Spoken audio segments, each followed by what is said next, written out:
power that'll last forever or like, decently long time. And look, if you're a billionaire and you've got 10 million liquid just sitting around, shrug. All right, build it and you walk away. Yeah. You don't think twice. And then, I bet Elon Musk has got one I bet he's got a crazy one. I bet he's got a spaceship. Yeah. I wouldn't be surprised if Elon Musk had a small personal spaceship to Superman off the planet before it blows up. And then what? Go to I don't know. No, Terraform Mars? He probably created the Iron Man suit. He's just going to be like... I mean, the Iron Man suit doesn't even work. That's the problem. Right. I always thought it was funny, like with Iron Man, he's got like a couple millimeters of steel up against his face. Oh, yeah. And that's going to stop you from, like, if you get hit in the head with a baseball bat while you're wearing a helmet, like, it might help for sure. It will help. Yeah, but he gets clobbered by everything. By like 50 cal full auto. And he's only like, ding, ding, ding, ding. That's like, that would give you a concussion. But like, he's slammed against a wall from like Thanos, like all these fights. And he's getting thrown, tossed against the wall. I just imagine he's got special technology in the suit, I guess. Like, you know what I never understood? Vibranium like dampeners or something. I don't know. Well, I don't know. We got to read about the silo thing, but I do want to point one thing out in the Marvel stuff. Why it is that in his suit he can get thrown on by Thanos and bashed repeatedly, yet when War Machine falls in the suit, he becomes partially paralyzed. Oh yeah. Like I thought the suit when there's no electricity in the suit, it doesn't protect him. Well, I mean, it wasn't the real Iron Man suit. That was the leftovers. No. This is in Civil War. He's in the fully beefed up. Yeah, I know. Maybe it's because Hammer Industries beefed it up, didn't they? Yeah, maybe. But maybe it's because when it's powered, it can absorb the impact better. Yeah, maybe. Well, let's see what the rich people are up to. You know what? I got something to say about this because when we lived in Miami, we actually lived like not too far from an abandoned missile silo. Yeah. What? And that's actually where a lot of the toxins that was in our water that we found was coming were from. They were saying like abandoned a lot of these like the uranium that was in our water. That was from farming. Oh, it was from the farming. Yeah. But you are right about. I was reading about there was a lot of like toxicity in the ground. Yeah, it's metals going down like 60 stories. I wouldn't want to live in that place. Why would you want to surround yourself in a place like that? You can't grow anything. I think at this point. Well, yeah, I know, but I guess it's got 10 stories deep. Well, actually, let's read. Yeah, let's see what it is. Like they say, while regular people stock up on water and canned goods amid coronavirus worries, members of the 1% are preparing more expensive bag of bloods. I got to stop you right there. The 1% cannot afford a missile silo. We're talking at the 0.01%. Yeah. We're talking about Zuckerberg and Bezos and Musk. Billionaires. Yeah, the billionaires. Some dude who lives in Manhattan who makes, $350,000 a year cannot afford a nuclear missile silo. They say, imagine you are a millionaire or billionaire anxious about a deadly virus spread around the globe, ravaging populations and upending trade relations and financial markets. What would you do? Where would you and your sacks of treasure go to hide from spiraling calamity? Under the current circumstances, this is not an idle question for the world's wealthy, and some of them are bunkering down literally. Enter Survival Condo, a 15-story deep, Cold War-era missile silo that has been repurposed as a luxury condo complex. The weapons that once occupied the space were called Atlas missiles, the first missiles capable of crossing continents to deliver an Armageddon-level nuclear warhead. For a few years after their deployment in 1959, they were among the deadliest objects on Earth. But by 1965, the Atlas had become obsolete, and the 72 missile sites were decommissioned. Half the silos were destroyed by the government. The remaining empty silos and land around them were auctioned off. Farmers often bought them for pennies on the dollar and used the land for grazing. Larry Hall, the developer and owner of Survival Condos, looked at these abandoned silos and saw business opportunities. These were enormous underground cylindrical bunkers with hardened concrete walls up to 9 feet thick and built to withstand a direct nuclear strike. Whoa. A perfect place to hide out from the kind of world-ending disasters the Atlas missiles might once have created. In 2008, Hall worked with the state of Kansas to find a silo that could be adapted for residential living. After acquiring one such silo in 2010, Hall started the arduous task of pumping out 1.3 million gallons of accumulated rainwater. Whoa! And gutting the silo of rusting launch structures and debris. With the silo emptied, Hall constructed a state-of-the-art underground condo building with a twist. The occupants of this luxury condo building, with redundant power systems, military-grade air filters, and a 5-year supply of food and water, could survive the apocalypse. For 5 years, though. Yeah. And then you're basically entombed. Yep. Ooh. The mission is to protect residents from a whole wide range of threats, said Hall. Everything from viral or bacterial threats and chemicals to volcanic ash, meteors, solar flares, and civil unrest. I don't know. I'm pretty sure humans can find a bunker. I don't know. We'll see what happens. He's gotten a surge of interest in his survival condos as the rise of COVID-19 has made people of all income brackets suddenly contemplate those sort of disasters. Ammunition sales are through the roof. Some Asian Americans worried about racist violence are buying guns.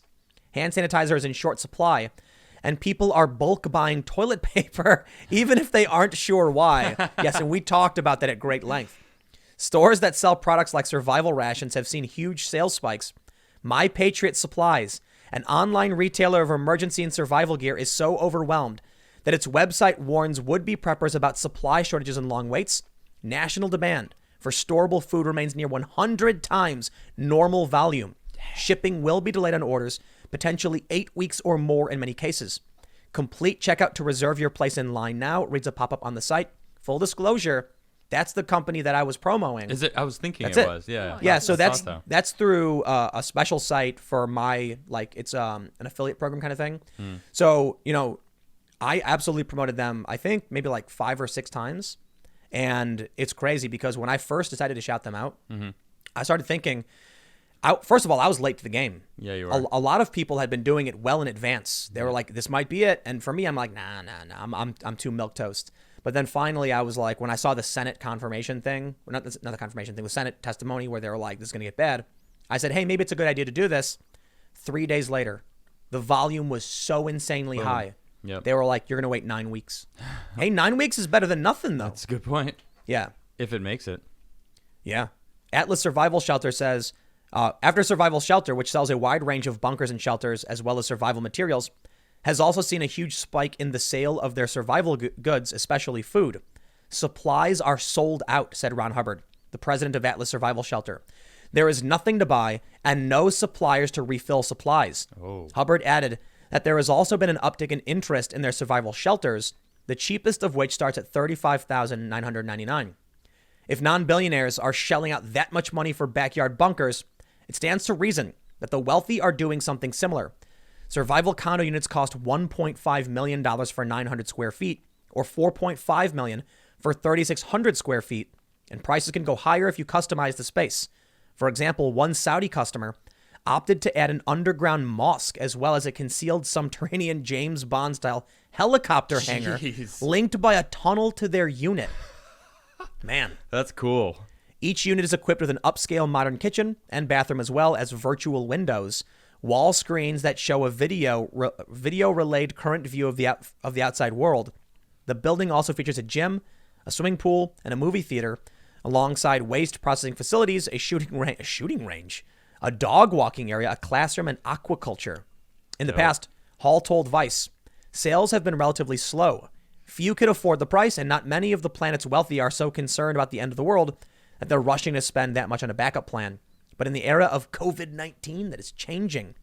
A new owner in early March went from seeing a unit online to purchasing it 4 days later, sight unseen, Hall said. Sales have been so strong that Hall has almost sold out his second survival condo facility located in another undisclosed Atlas Silo site in Kansas at 150,000 square feet. This project will be even larger and can house more people. I gotta say, this story, interesting. Yeah. The supplies being drained, very interesting. Yeah. I think most people won't admit it, but most people think we're looking at the apocalypse.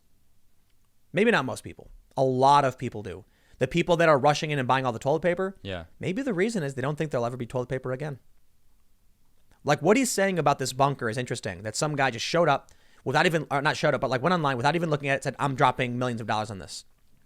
That says to me that if people are buying all this stuff, Yeah. they might act calm, and they should, and say things like, I think we're going to be calm. But I think deep down they're going like, oh, man. Oh, dude, this is it. This is scary. This is scary. Yeah. It is scary.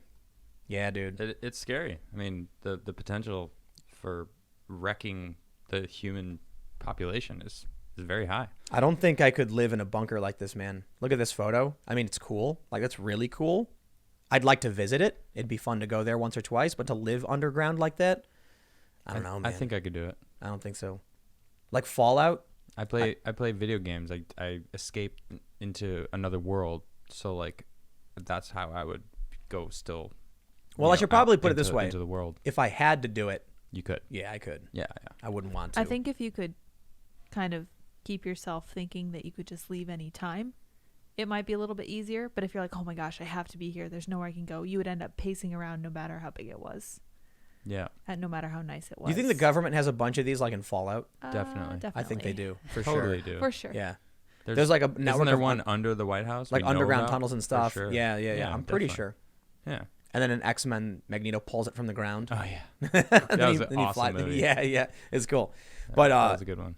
yeah, I wonder though if there's a bunch of undisclosed government like enclave bunkers we don't know about. I bet there are. Why wouldn't there be? Why wouldn't there be? Yeah, because they have Directive 51, right? That's what he's trying to pay for. He's like, how are we going to pay for our underground bunkers if we Who's stop going taxing to the people? serve us noble elites? I just signed the check. It needs to clear. Who's going to rebuild the ivory tower after it Ooh, collapses in nuclear war? That's a very fair question. The slaves, Eh. the peasants. So here, let's read a little bit more. So, well, let's read about critics. Critics feel the whole underlying concept of surviving disasters through an individualized bunker mentality is fundamentally flawed. The fortified condo is just not viable. Is not a viable doomsday strategy, said Douglas Rushkoff, author and host of the Team Human podcast.